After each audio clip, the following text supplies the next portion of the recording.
Political secretary P ശശിയെ ചേർത്ത് പിടിച്ചും ADGP MR അജിത് കുമാറിനെ കൈവിടാതെയും PV അൻവറിനെതിരെ രൂക്ഷ വിമർശനവും ഉയർത്തിയാണ് മുഖ്യമന്ത്രിയുടെ 1.25 മണിക്കൂറോളം നീണ്ട വാർത്താ സമ്മേളനം അല്പം മുൻപ് സമാപിച്ചത്. കൂടുതൽ വിവരങ്ങൾ ബിനോയ് തിരുവനന്തപുരത്ത് നൽകും. ബിനോയ്, നമ്മൾ നിരന്തരം ഈ വാർത്താ സമ്മേളനങ്ങൾ ശ്രദ്ധിക്കുമ്പോൾ അറിയാം, കൃത്യം 1 മണിക്കൂർ കഴിയുമ്പോൾ മൈക്ക് ഓഫാക്കുന്നതാണ്. പക്ഷേ ഇന്ന് വളരെ സുദീർഘമായൊരു വാർത്താ സമ്മേളനമായിരുന്നു പിണറായി വിജയൻ്റേത്.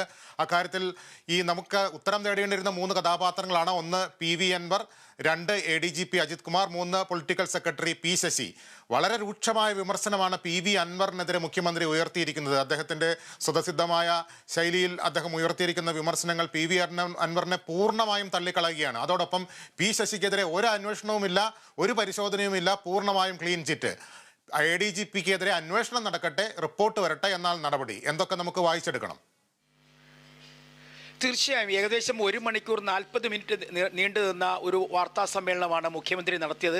കൃത്യമായും കരുതിക്കൂട്ടി ചോദ്യങ്ങൾക്കെല്ലാം തന്നെ മറുപടി പറയുന്നതിന് വേണ്ടി തയ്യാറായി മുഖ്യമന്ത്രി എത്തിയിരുന്നു എന്നുള്ളതിൻ്റെ തെളിവ് തന്നെയാണ് ഇത്രയും ദൈർഘ്യമേറിയ ഒരു വാർത്താ സമ്മേളനം നൽകുന്ന സൂചന. നമുക്ക് ആദ്യം മുതൽ അൻവറിൽ നിന്ന് തന്നെ തുടങ്ങുന്നതായിരിക്കും ശരിയെന്ന് തോന്നുന്നു. കാരണം ഈ സമീപകാലങ്ങളിൽ ഏറ്റവും വലിയ വിവാദങ്ങൾ അഴിച്ചുവിട്ടത് അൻവറിൻ്റെ ഒരു 5ഓളം മാധ്യമ സമ്മേളനങ്ങളാണ്. പ്രത്യേകിച്ചും ആദ്യം SP-ക്കെതിരെയും ഒപ്പം തന്നെ ADGPക്കെതിരെയും തുടങ്ങി വെച്ചു. പിന്നീട് പൊളിറ്റിക്കൽ സെക്രട്ടറിക്കെതിരെ വന്നു. അവസാന ഘട്ടം വരെ പൊളിറ്റിക്കൽ സെക്രട്ടറിയായി മുൾമുനയിൽ നിർത്തുന്ന തരത്തിൽ വലിയ വലിയ വിവാദങ്ങൾ ഉയർത്തിക്കൊണ്ട് വന്നു.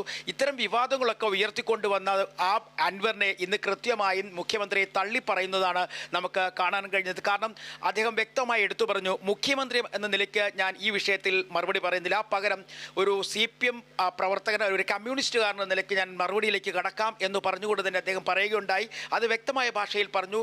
എന്തെങ്കിലും അതൃപ്തി ഉണ്ടായിരുന്നുവെങ്കിൽ അല്ലെങ്കിൽ എന്തെങ്കിലും പരാതികൾ ഉണ്ടായിരുന്നുവെങ്കിൽ അൻവർ കൃത്യമായും ആദ്യഘട്ടം ആ മറുപടി പറയേണ്ടി അല്ലെങ്കിൽ തൻ്റേതായ പരാതികൾ ഉന്നയിക്കേണ്ടിയിരുന്ന ഘടകങ്ങൾ പാർട്ടി തലത്തിൽ അത് കൃത്യമായും പാർട്ടി തലത്തിലോ അല്ലെങ്കിൽ മുഖ്യമന്ത്രി എന്ന നിലയ്ക്ക് തന്നെയോ ആയിരിക്കണം എന്നതായിരുന്നു.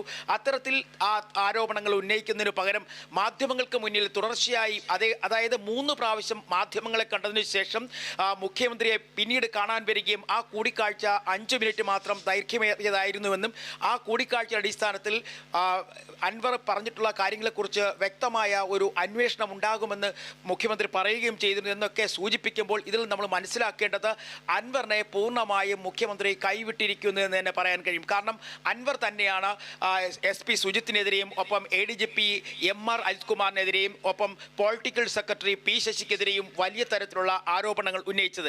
പ്രത്യേകിച്ചും RSS കൂടിക്കാഴ്ച, ഗുരുവായൂർ തൃശ്ശൂർ പൂരം കലക്കൽ, അങ്ങനെ തുടങ്ങി നിരവധിയായ ആരോപണങ്ങൾ അൻവർ ഉയർത്തിവിട്ടു. പ്രത്യേകിച്ചും സ്വർണ്ണക്കടത്ത്, ചില കൊലപാതകങ്ങളുമായി ബന്ധപ്പെട്ട ADGPയുടെ ഇടപെടൽ, അങ്ങനെ നാനാവിധമായ കാര്യങ്ങൾ അൻവർ ഉയർത്തിവിട്ടിട്ടും അൻവറിനെ പൂർണ്ണമായും തള്ളുന്ന രീതിയിൽ അല്ലെങ്കിൽ കൈവിടുന്ന രീതിയിൽ. കാരണം അൻവർ എവിടെയാണോ പരാതി ഉന്നയിക്കേണ്ടത് ഒരു കമ്മ്യൂണിസ്റ്റുകാരൻ എന്ന നിലയ്ക്ക് ആ പരാതി ഉന്നയിക്കുന്നതിന് പകരം അദ്ദേഹം പരാതി അല്ലെങ്കിൽ മാധ്യമങ്ങൾക്ക് മുന്നിൽ തുറന്നു പറഞ്ഞത് ശരിയായില്ല എന്ന സമീപനം തന്നെയാണ് മുഖ്യമന്ത്രി പറഞ്ഞത്. പ്രത്യേകിച്ച് ഒരു കാര്യം കൂടി എടുത്തു പറഞ്ഞു, അയാൾ വന്ന വഴി, PV അൻവർ വന്ന വഴി എവിടെ നിന്നാണെന്ന് ആലോചിച്ച് നോക്കണം. അതായത് അത്രയധികം അതൃപ്തി മുഖ്യമന്ത്രിക്ക് PV അൻവറിനോടുണ്ട് എന്നുള്ളതിൻ്റെ സൂചന തന്നെയാണ് ഇവിടെ നിന്ന് വ്യക്തമാകുന്നത്. കാരണം മുഖ്യമന്ത്രിയെയും മുഖ്യമന്ത്രിയുടെ ഓഫീസിനെയും ഒക്കെ തന്നെ അല്ലെങ്കിൽ ആഭ്യന്തര വകുപ്പിനെയും ഒക്കെ തന്നെ പ്രതിക്കൂട്ടിലാക്കുന്ന തരത്തിലുള്ള പ്രസ്താവനകളായിരുന്നു, ആരോപണങ്ങളായിരുന്നു പലപ്പോഴും MR അജിത് കുമാറിൻ്റെ ഭാഗത്തു നിന്ന് വീഴ്ച ഉണ്ടായ തരത്തിൽ വരെയൊക്കെ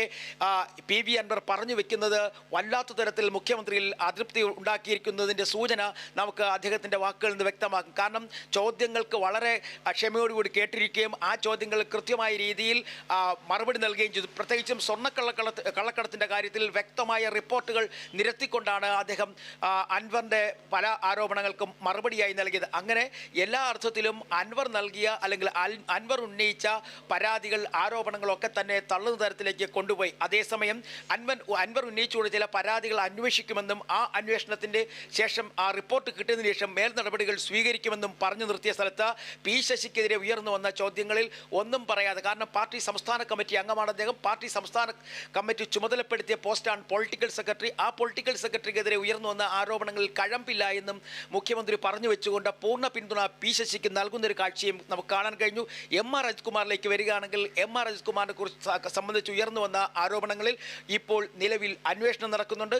ആ അന്വേഷണ റിപ്പോർട്ട് കിട്ടിയതിന് ശേഷമായിരിക്കും ഒരു യുക്തമായ നടപടി സ്വീകരിക്കുക എന്ന് പറയുന്നത്. കാരണം ഇതിൽ നമ്മൾ മനസ്സിലാക്കേണ്ടത് അദ്ദേഹത്തിൻ്റെ ആഭ്യന്തര വകുപ്പിൻ്റെ കാര്യങ്ങൾ കൃത്യമായി ചുമതലപ്പെടുത്തി അവ നടത്തിക്കൊണ്ടുവന്നിരുന്ന രണ്ടുപേരെ, പൊളിറ്റിക്കൽ സെക്രട്ടറിയെയും എം.ആർ. അജിത്കുമാറിനെയും ചേർത്ത് പിടിച്ചതിനൊപ്പം ആരോപണങ്ങൾ ഉന്നയിച്ച അൻവറിനെ തള്ളിപ്പറയുന്ന ഒരു കാഴ്ച കൂടി നമുക്ക് കാണാൻ കഴിഞ്ഞു. ലിബീഷ്, ബിനോയ്, അതിൽ ഏറ്റവും എടുത്തു പറയേണ്ട കാര്യം ബിനോയ് ഒരു ഘട്ടത്തിൽ സൂചിപ്പിച്ചതാണ്. സ്വർണ്ണക്കടത്ത് കേസുമായി ബന്ധപ്പെട്ട് വളരെ വിശദമായ ഒരു മറുപടിയാണ് മുഖ്യമന്ത്രി നൽകിയത്.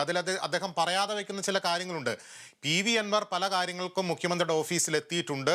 അതിൽ ചില കാര്യങ്ങളൊക്കെ നടത്തി കൊടുക്കാൻ കഴിഞ്ഞിട്ടില്ല.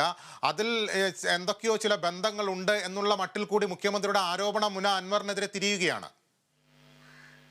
തീർച്ചയായും അങ്ങനെ തന്നെ പറയാം. അതാണ് PV അൻവറിനെതിരെയുള്ള ചെറിയ തരത്തിലുള്ള ഒരു വലിയ ആരോപണമായിട്ട് തന്നെ ചില കാര്യങ്ങൾ നടപ്പിലാക്കാൻ, പ്രത്യേകിച്ചും അദ്ദേഹത്തിനെതിരെ പല മാധ്യമങ്ങളിലും PV അൻവറിനെതിരെ പല സമയങ്ങളിലായി പല തരത്തിലുള്ള വിവാദങ്ങൾ, ആരോപണങ്ങൾ, ഭൂമി കൈവശം വയ്ക്കലൊക്കെ തുടങ്ങിയ നിരവധിയായ ആരോപണങ്ങൾ അൻവറിനെതിരെ ഉയർന്നു വന്നിട്ടുണ്ട്. പ്രത്യേകിച്ചും ലാൻഡ് ബോണ്ട് കയ്യിലൊക്കെ തന്നെ നിരവധി പരാതികൾ ഇരിക്കുന്നൊരു സാഹചര്യമുണ്ട്. ഒരു പക്ഷേ അതെല്ലാം കൂടി ഉൾപ്പെടുത്തിക്കൊണ്ടായിരിക്കാം ഇത്തരത്തിൽ മുഖ്യമന്ത്രി ഒരു സൂചന എന്നോണം പറഞ്ഞു വെച്ച് ചില കാര്യങ്ങൾ നടപ്പിലാക്കി കൊടുക്കാൻ കഴിയാത്ത തരത്തിൽ ഉണ്ടായിട്ടുണ്ട് എന്ന് പറയുന്നത്. എന്നാൽ നമ്മളിവിടെ മനസ്സിലാക്കേണ്ട ഒരു കാര്യം, അൻവർ ഉന്നയിച്ച കാര്യങ്ങളിൽ ചില കാര്യങ്ങളിൽ കഴമ്പുണ്ട്, അത് അന്വേഷിക്കും. എന്നാൽ ചില കാര്യങ്ങളിൽ കഴമ്പില്ല. അതാണ് പി ശശിയുടെ കാര്യത്തിൽ കൃത്യമായ ഭാഷയിൽ പറഞ്ഞു വെക്കുന്നത്. അത് പാർട്ടിയുടെ സംസ്ഥാന കമ്മിറ്റി അംഗമാണ്. പാർട്ടി സംസ്ഥാന കമ്മിറ്റി തൻ്റെ ഓഫീസുമായി ബന്ധപ്പെട്ട കാര്യങ്ങളിൽ ചുമതലപ്പെടുത്തിയിരിക്കുന്ന ആളെന്ന നിലയ്ക്ക്, പാർട്ടിയുടെ ചുമതലക്കാരെന്ന നിലയ്ക്ക് അദ്ദേഹത്തിന് അതൃപ്തിയില്ല. അദ്ദേഹത്തിന് നടപടിക്രമങ്ങളിൽ ക്രമക്കേടുകളില്ല, പ്രവർത്തനങ്ങൾ ഉചിതമാണ് എന്ന് മനസ്സിലാക്കുന്നു എന്നുള്ളത്. അതായത് ഏറ്റവും കൂടുതൽ ആരോപണം ഇന്നും അൻവർ ഉയർത്തിവിട്ടത് പി ശശിക്കെതിരെ തന്നെയായിരുന്നു. അത്തരം ആരോപണങ്ങൾ നിലനിൽക്കുമ്പോഴും എം.ആർ. അജിത്കുമാറിനെതിരെ ഇന്നും വലിയ തരത്തിൽ ആരോപണം ഉന്നയിച്ചു. അദ്ദേഹത്തിന് കൂടുതൽ വീടുകളുണ്ട്, കള്ളസമ്പാദ്യമുണ്ട് എന്നൊക്കെ തരത്തിലുള്ള ആരോപണങ്ങൾ ഉയർന്നു വന്നിട്ടും അന്വേഷണം വരട്ടെ, അന്വേഷണ റിപ്പോർട്ട് വരട്ടെ, അതിനുശേഷം നടപടിയിലേക്ക്, അല്ലെങ്കിൽ എം.ആർ. അജിത്കുമാറിനെതിരെ എന്തെങ്കിലും നടപടി ഉണ്ടാവുമെങ്കിൽ ആ റിപ്പോർട്ട് വന്നതിന് ശേഷം എന്ന് പറഞ്ഞ്. ഇതിൽ നമ്മൾ ഒരു കാര്യം കൂടി മനസ്സിലാക്കണം. വിജിലൻസ് അന്വേഷണം നടക്കുന്നുണ്ടല്ലോ എന്ന മാധ്യമപ്രവർത്തകരുടെ ചോദ്യത്തിന് കൃത്യമായി വിജിലൻസ് അന്വേഷണം എന്നല്ല പറഞ്ഞത്. ഇതുമായി ബന്ധപ്പെട്ടൊരു വിജിലൻസ് പരിശോധനയാണ് ഇപ്പോൾ പുരോഗമിച്ചു വരുന്നത്. അതിനുശേഷമായിരിക്കും അന്വേഷണത്തിലേക്ക് കടക്കുക. അത്തരം അന്വേഷണങ്ങളൊക്കെ വന്നതിന് ശേഷം നടപടി ഉണ്ടാകും. അതേസമയം മറ്റൊരു കാര്യം പറഞ്ഞൊരു കാര്യമുണ്ട്. മുഖ്യമന്ത്രി CPM-ൻ്റെ പോളിറ്റ് ബ്യൂറോ അംഗമാണ്. ആ CPM-ൻ്റെ പോളിറ്റ് ബ്യൂറോ അംഗമായ ഒരു മുഖ്യമന്ത്രി ഉള്ള സംസ്ഥാനത്തിൻ്റെ ADGP RSSൻ്റെ 2-3 നേതാക്കന്മാർ, 2ാം തലവനും 3ാം തലവനുമായ നേതാക്കന്മാരുമായി നടത്തിയ കൂടിക്കാഴ്ച ഉചിതമാണോ എന്നുള്ള ചോദ്യത്തിന് അത് താൻ ഒരു ഇടനിലക്കാരനല്ല, തൻ്റെ ഇടനിലക്കാരനായിട്ട് പ്രവർത്തിച്ചതല്ല, ഇതുമായി വിശദമായി തന്നെ നമുക്ക് അതിലേക്ക് വരേണ്ടിയിരിക്കുന്നു. അടിയന്തരമായ ഒരു ഇടവേളയിലേക്ക് പോകണം. ഇടവേളയ്ക്ക് ശേഷം മുഖ്യമന്ത്രിയുടെ വാർത്താ സമ്മേളനത്തിന്റെ വിശദാംശങ്ങളും പ്രധാന വാർത്തകളുമായി മടങ്ങിയത്.